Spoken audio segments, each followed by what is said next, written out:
నమస్తే, welcome to టీవీ49 news. Doctor BR Ambedkar Konaseema జిల్లా రావులపాలెం పంచాయతీలో స్వచ్ఛాంధ్ర స్వర్ణాంధ్ర కార్యక్రమంలో భాగంగా స్వచ్ఛ రథాన్ని ప్రారంభించారు. ఈ కార్యక్రమంలో కొత్తపేట నియోజకవర్గ ఎమ్మెల్యే బండారు సత్యానందరావు పాల్గొని ప్రజలతో స్వచ్ఛ ప్రతిజ్ఞ చేయించారు. ఈ సందర్భంగా ఎమ్మెల్యే మాట్లాడుతూ చెత్తరహిత వాతావరణం, ప్రజల ఆరోగ్య పరిరక్షణే ప్రభుత్వ లక్ష్యమని తెలిపారు. చెత్త నుంచి సంపద సృష్టించాలనే ఆలోచనతో స్వచ్ఛ రథం కార్యక్రమాన్ని చేపట్టినట్లు పేర్కొన్నారు. ప్లాస్టిక్ వ్యర్థాలను ఎక్కడ పడితే అక్కడ వేయడం వల్ల డ్రైన్లు మూసుకుపోయి దోమలు, రోగాలు వ్యాప్తి చెందుతున్నాయని ఆందోళన వ్యక్తం చేశారు. తడి చెత్త, పొడి చెత్త వేరుగా చేసి ఇస్తే తడి చెత్తను సేంద్రియ ఎరువుగా మార్చవచ్చని, పొడి చెత్తను పునర్వినియోగం చేయవచ్చని వివరించారు. కిలో ఇనుపకు 20 రూపాయలు, అల్యూమినియంకు 120, స్టీల్కు 40, అట్టపెట్టెలకు 10 రూపాయలు చెల్లిస్తారని వెల్లడించారు. ప్రస్తుతం రావులపాలెం మండలంలో కార్యక్రమాన్ని ప్రారంభించామని, త్వరలో ఇతర మండలాలకు విస్తరిస్తామని ఎమ్మెల్యే తెలిపారు. దాన్ని మనం ప్రాసెస్ చేసేవాళ్ళం. దానివల్ల పంచాయతీకి కొంత ఆదాయం వచ్చేది. ఈవెన్ దో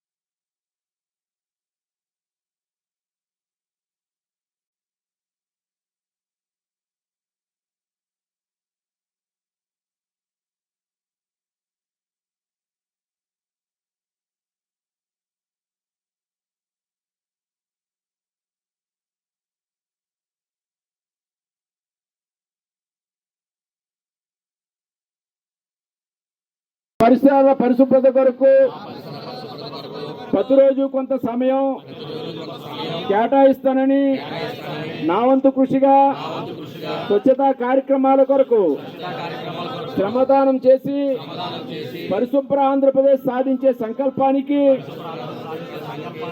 కట్టుబడి ఉంటానని, ఈ రోజు పరిశుభ్రత గురించి నేను వేసిన ఈ ముందడుగు ఆంధ్ర రాష్ట్రాన్ని పరిశుభ్రంగా ఉంచడంలో సహాయం చేస్తుందని నమ్ముతూ ఈ రోజు నుండి నా తోటి వారికి కూడా స్వచ్ఛతపై అవగాహన కల్పించే దిశగా ప్రయత్నిస్తానని, భవిష్యత్ తరాలకు ఆరోగ్యవంతమైన, సుభిక్షమైన, ఆనందకరమైన ఆంధ్ర రాష్ట్రాన్ని నిర్మించడానికి నాతో మొదలైన ఈ నిర్ణయం ద్వారా నా రాష్ట్రాన్ని స్వచ్ఛాంధ్ర స్వర్ణాంధ్రగా తీర్చిదిద్దేటట్లు నా వంతు కృషి చేస్తానని ప్రమాణం చేస్తున్నాను. స్వచ్ఛాంధ్ర స్వర్ణాంధ్ర. Thank you. కానీ అట్టపెట్లు, రేకు డబ్బాలు, గాజు సీసాలు, అలాగే సింగిల్ యూజ్ ప్లాస్టిక్ కూడా కవర్లన్నీ మనం ఎక్కడ పడితే అక్కడ విసిరేయటం వల్ల స్వచ్ఛ భారత్ స్వచ్ఛాంధ్ర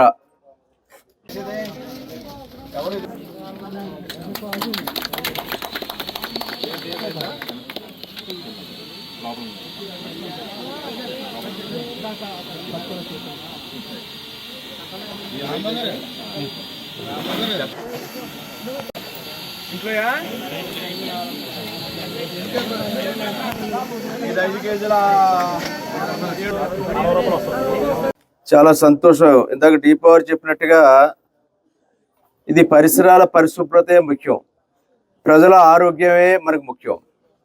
దాంట్లో భాగంగా ఏది కాదు అనర్హం అన్నట్టుగా చెత్త నుంచి కూడా సంపద సృష్టించాలి. వేస్ట్ టు వెల్త్ అంటే చెత్త నుంచి సంపద సృష్టించడం మన ఈనాడు చేయడానికి స్వచ్ఛ రథాన్ని ఇక్కడ ప్రారంభిస్తూ ఉన్నాం. దీనివల్ల అనేక రకాలైనటువంటి ఇముడు ఉన్నాయి. ఒకటి, గ్రామం పరిశుభ్రంగా తయారవ్వాలి. ప్లాస్టిక్ రీసైక్లింగ్ చేయకపోతే ప్లాస్టిక్ భూమిలో పడి మొత్తం గ్రామాలన్నీ కూడా అపరిశుభ్రం అంటే డ్రైన్లో వేస్తారు. ఆ చెత్త అంతా మన మంచినీటి బాటిల్ తాగితే ఫస్ట్ చేసి పని ఏంటంటే యూజ్ అండ్ త్రో. ఆ వాటర్ బాటిల్ తాగేయడం, అక్కడ అలాగే డ్రైన్లోకో లేకపోతే రోడ్డు మీదకో ఆ డస్ట్ మీద ఏదో ఇసిరేయటం. అది తీసుకెళ్ళి ఎక్కడైనా పొలాల్లో వేసినా, వేస్ట్ ప్లేస్లో వేసినా అది నశించదు. ప్లాస్టిక్ అనేది నశింపు గుణం లేదు దానికి. కొన్ని వందల సంవత్సరాలు, వేల సంవత్సరాలు ఉంటుందంటారు ప్లాస్టిక్. కానీ దాన్ని కూడా ఎరాడికేట్ చేసుకుంటూ వస్తున్నారు ప్లాస్టిక్ కూడా నియంత్రించడానికి.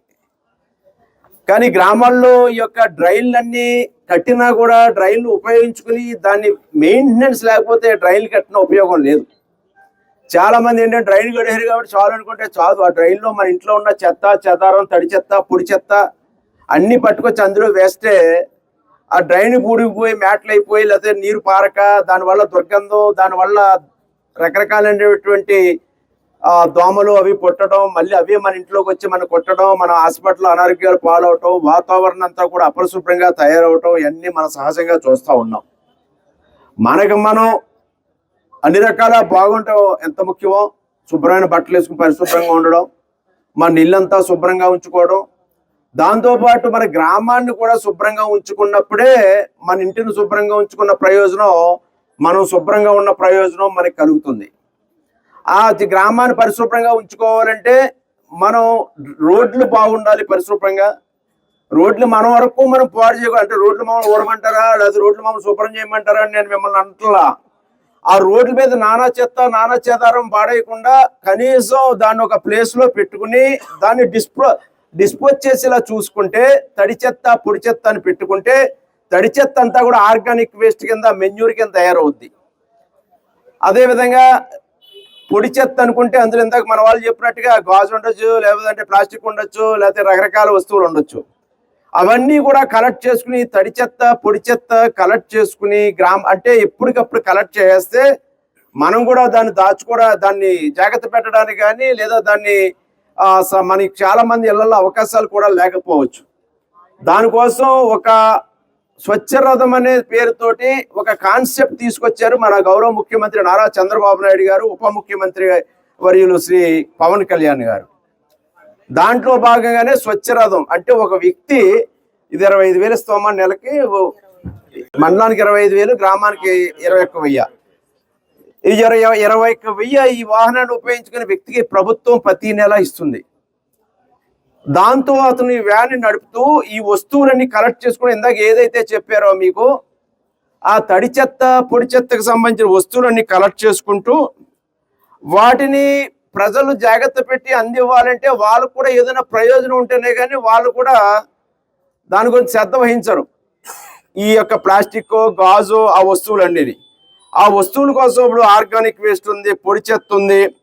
వాటిలో ఈ రకాలన్నీ ఏదైతే ఇందాక మన డిపోవర్ వీళ్ళు చెప్పారో ఆ వస్తువులన్నింటినీ కూడా వ్యర్థాలు, అది పాత పేపర్లు ఉండొచ్చు, గాజు సీసాలు, ప్లాస్టిక్ సీసాలు ఇలాగా ఉంటాయి. వాటన్నిటిని కూడా కలెక్ట్ చేసుకుని వాటి మీద ఇక్కడ పెట్టినటువంటి, చూడండి మీరు అందరూ ఇక్కడ నిత్యావసర వస్తువులు ఉన్నాయి, రోజు మనం ఉపయోగించుకునే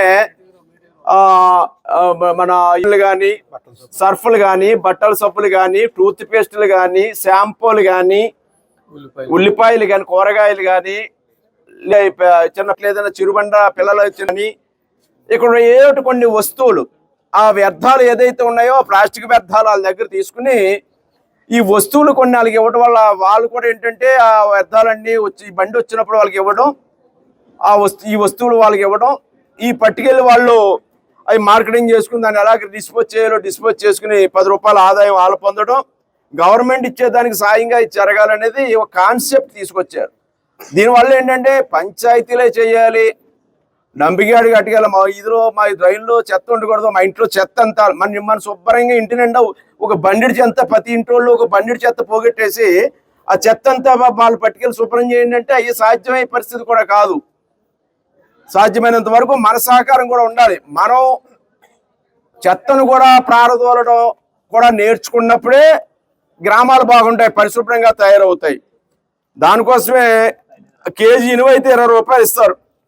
అంటే దానికి సంబంధించిన వస్తువులు అండి, అల్యూమినియం కానీ అన్ని, అల్యూమినియం అయితే ఇంకా ఎక్కువ డబ్బులు ఇస్తారు, 120 రూపాయలు ఇస్తారు. గాజు బాటిల్స్ అయితే కేజీకి 2 రూపాయలు ఇస్తారు. స్టీల్ వస్తువులు అయితే 40 రూపాయలు ఇస్తారు. అట్టబెట్టెలు అయితే 10 రూపాయలు ఇస్తారు. దానికి సంబంధించిన వస్తువులు ఇస్తారు. ఇవన్నీ కలెక్ట్ చేసుకుని వెళ్తూ వాళ్ళు ఇవాళ మండలంలో ప్రారంభించాం, రేపు తర్వాత 4 మండలాల్లో ప్రారంభిస్తాం, తర్వాత అన్ని గ్రామాల్లోనూ ప్రారంభిస్తాం. మండలానికి ఒక వెహికల్ ఇస్తున్నారు, అది రోజుకు ఒక ఊరు వెళ్ళి తిరుగుతుంది. ఆ మండలానికి ఇచ్చిన వెహికల్ వారంలో ఒక రోజు ఒక ఊరు వెళ్తుంది కలెక్ట్ చేసుకోవడానికి, షెడ్యూల్ వేస్తారు. అవి కలెక్ట్ చేసుకొస్తే అది అలవాటు పడతారు. మనం కూడా అలవాటు పడాలి. తడి చెత్త పొడి చెత్త దాన్ని జాగ్రత్త పెట్టి ఈ బళ్ళు వచ్చినప్పుడు ఇచ్చేలాగా డిస్పోజ్ చేసుకుంటే చాలా రకాలు ఏంటంటే దానివల్ల ఏదో ఈ 10 రూపాయలు 20 రూపాయలు వస్తువులు ఇస్తారని కాదు.